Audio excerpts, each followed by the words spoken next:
bagaimana cara kita digiring di padang mahsyar. Nabi menyampaikan, innakum mulakum wa hufatun uratun musyatun ghuzlan.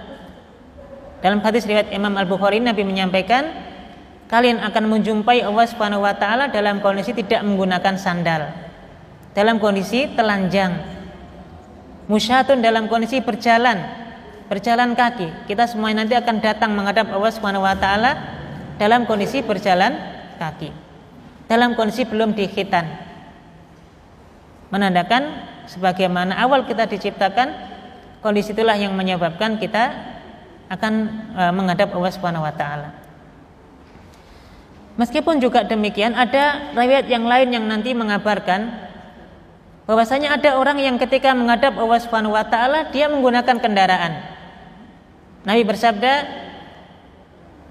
innakum takhsyaruna rijalan wa rubbanan. Di antara kalian nanti ketika digiring ke padang mahsyar, ada yang kondisinya berjalan dan sebagian ada yang dalam kondisi berkendaraan. Ya.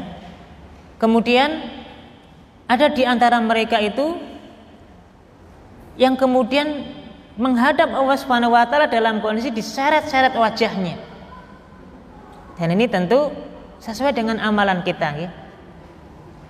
Ada orang yang dalam kondisi tidak punya amal baik sama sekali, maka bisa jadi dialah yang nanti akan menghadap Allah Subhanahu wa taala dalam kondisi diseret-seret wajahnya. Menghadap Allah Subhanahu wa taala dalam kondisi yang sangat hina, diseret-seret gitu ya. Kemudian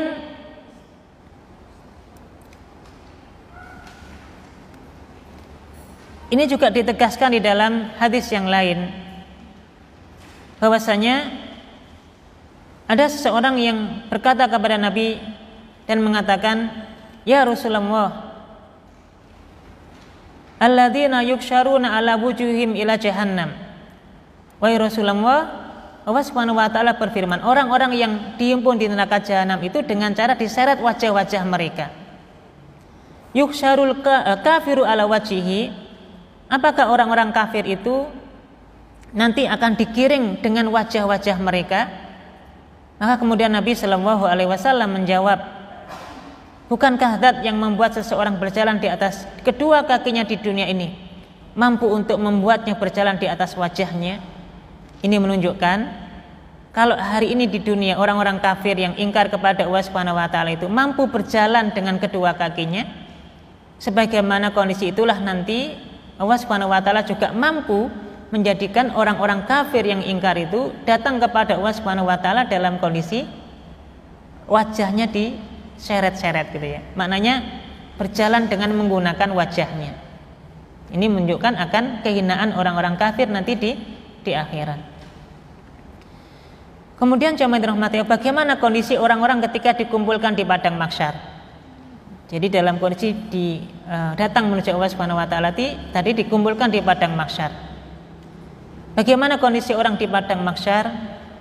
Disampaikan bahwasanya yuksarun nasu yaumal qiyamati ala ardin bayda. Nanti di akhirat pada saat manusia dikumpulkan itu, maka dikumpulkan di atas tanah yang rata. Dikumpulkan di atas tanah yang rata, yang kemudian seperti roti yang putih, yang bundar dan pipih gitu ya. Tidak ada tanda untuk siapapun. Jadi dalam kondisi manusia itu dikumpulkan dalam kondisi rata, dalam kondisi semuanya sama ya. Bahkan seperti Nabi mengumpamakan seperti roti yang berwarna putih, roti putih yang berwarna bundar yang berwarna putih. Dan dalam kondisi itu kita nanti akan dikumpulkan di padang mahsyar. Pada saat kita di padang mahsyar, Nabi Shallallahu Alaihi Wasallam menggambarkan matahari didekatkan di atas kepala kita.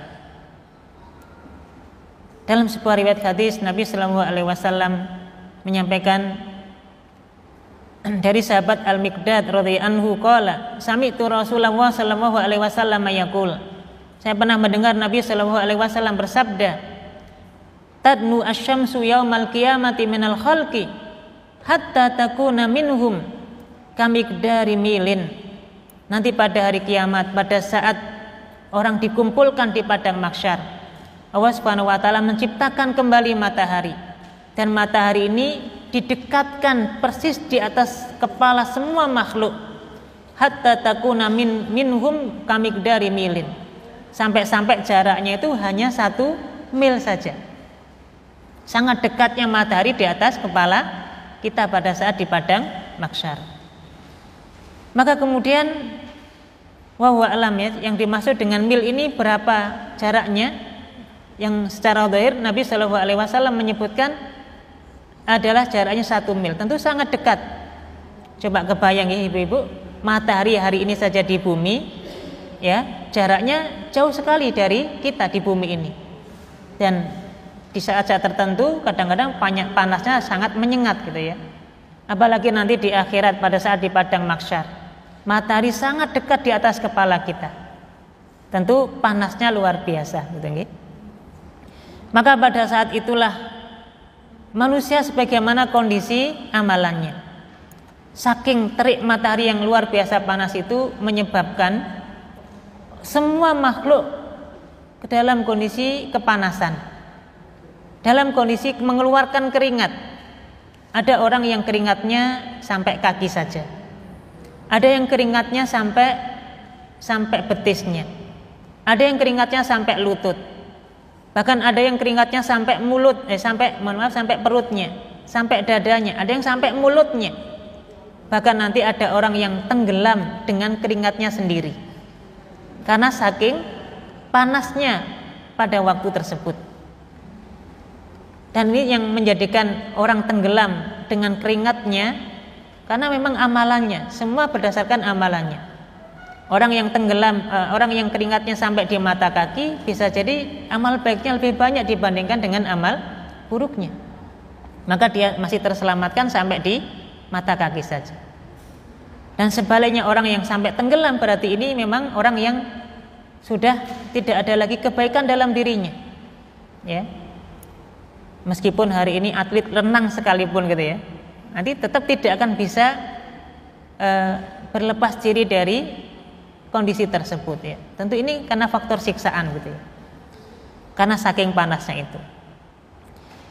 Hanya saja nanti Nabi Shallallahu Alaihi Wasallam mengabarkan kepada kita dalam kondisi terik padang mahsyar yang sangat panas seperti itu, Nabi menyebutkan dalam sebuah riwayat hadis ada 7 orang, ada 7 golongan yang Nabi nanti akan dinaungi pada saat di padang mahsyar. Nabi bersabda, sab'atun yudhilluhumullahu fi dhillihi yauma la dhilla illa dhillu. Ada 7 golongan manusia yang Allah akan naungi pada saat hari tidak ada naungan kecuali dari Allah Subhanahu wa taala. Maknanya pada saat dikumpulkan di padang mahsyar. Ya.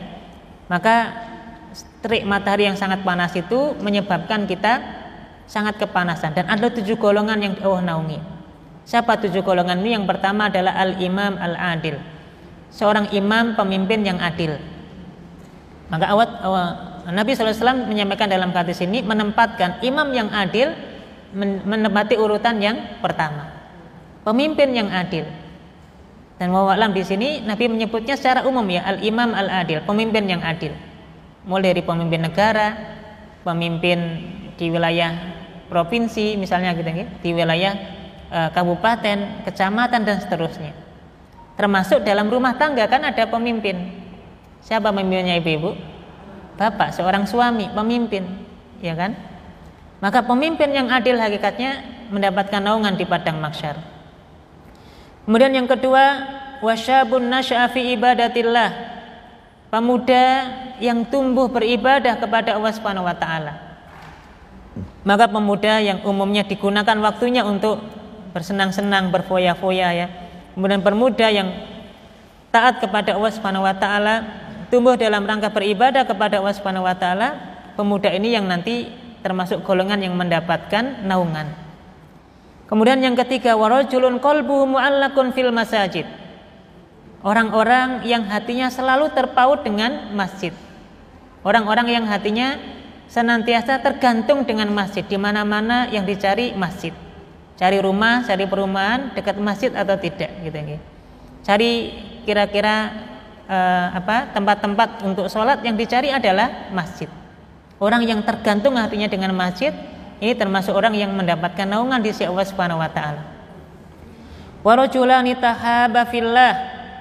Yang kedua, yang berikutnya, yang keempat adalah dua orang yang mencintai karena Allah Subhanahu wa taala.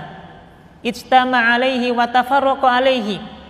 Dua orang yang saling mencintai karena Allah Subhanahu wa taala.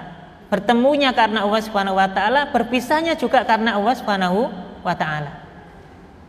Dan ini maka ibu-ibu nggih ngapunten nggih, berteman sampai kita saling mencintai karena Allah Subhanahu wa taala ini bukan perkara sepele.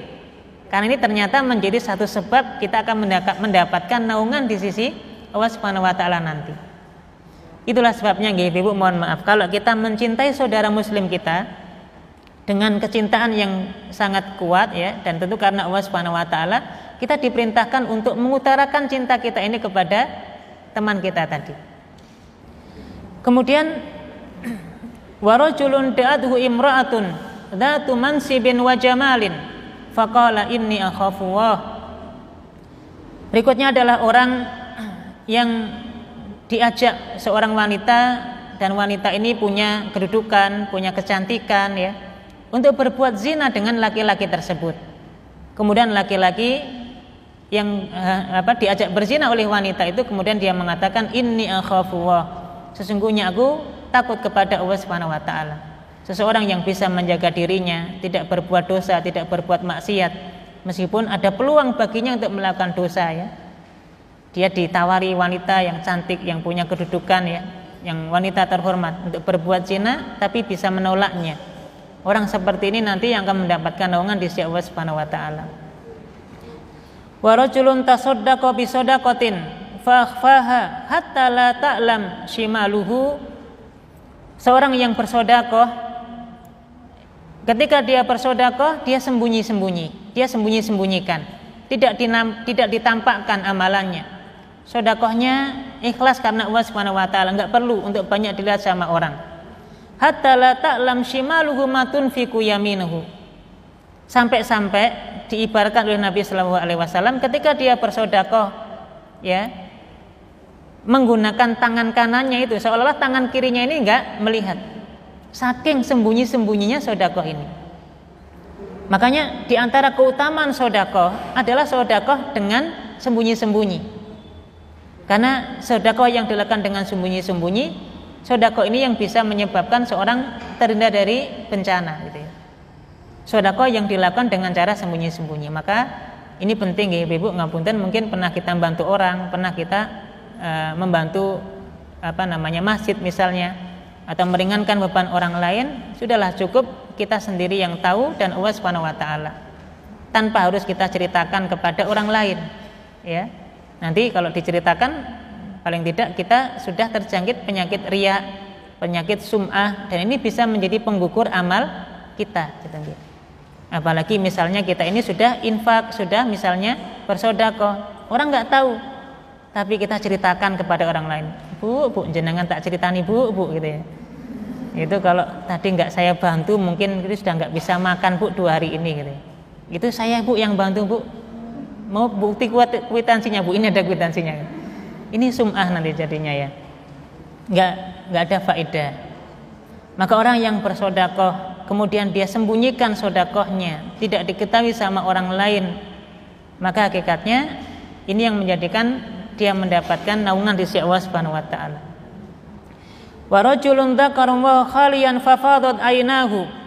Yang terakhir, yang ketujuh, yang mendapatkan naungan di sisi Allah Subhanahu wa taala adalah seorang yang dia menyendiri, kemudian dia mengingat Allah Subhanahu wa taala, dia ingat akan dosa-dosanya, dia akan ingat akan kondisinya nanti di hari akhirat, sampai keluar air matanya, sampai menangis.